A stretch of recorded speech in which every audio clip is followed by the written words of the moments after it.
Welcome back guys, my name is Siptek and today we're going to take a look at a real entry-level PC.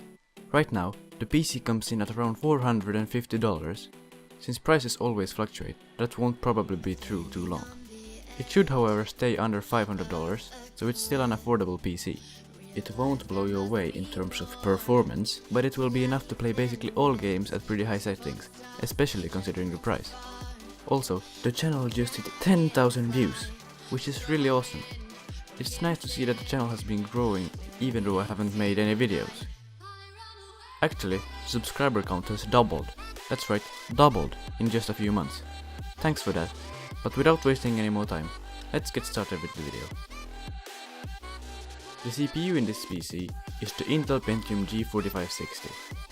This CPU is the go-to processor for any low-budget build, and that is for a good reason.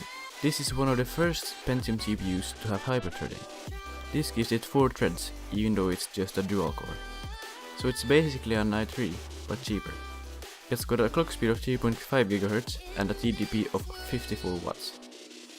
The motherboard we've got is the MSI B250M Gaming Pro Micro ATX board. This is a cheap micro ATX board that will suit our CPU just fine. It isn't very fancy, but it's got great reviews, and unlike some new B350 boards, it's even got 6 SATA ports. For the RAM, we've got 8 gigs of Patriot Viper Elite 2133MHz DDR4 memory. RAM prices are currently very high due to a worldwide shortage of memory chips, so getting 8 gigs of DDR4 for this price is great. Prices will probably fluctuate, and they may even change before the video gets released, but I will make sure to update this list sometime after it does come out. The storage in this PC is the Western Digital Carrier Blue 1TB, running at 7200 RPM. You can never go wrong with a Carrier Blue, and 1TB is still quite a lot. If you plan on downloading lots of big games however, you could also consider getting a 2TB one, because they aren't much more expensive. The graphics card I chose is the Zotac GeForce GTX 1050 Ti Mini. The 1050 Ti is a really good bang for the buck graphics card. It's got 4 gigs of GDDR5, which should be enough for basically anything that's 1080p.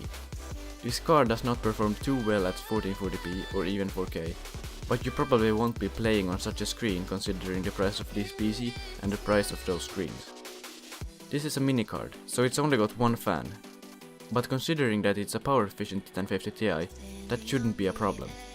The power usage is so conservative that it doesn't even need an external power cord. It can run off the power it gets from the motherboard. For the price, you really can't go wrong with this card. The case I chose is actually the same case that I personally use, which is the Thermaltake Versa H22.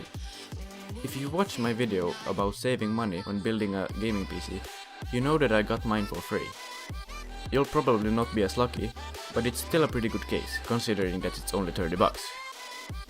There's really nothing to complain about here. It's really functional and it has okay airflow.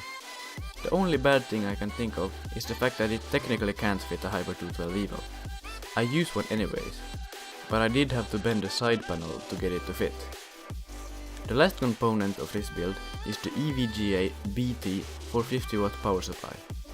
This is just your normal cheap power supply, so it doesn't have those nice features like removable cables or anything, but it does have an 80+ bronze certification, so it should be pretty efficient. That's it for this video.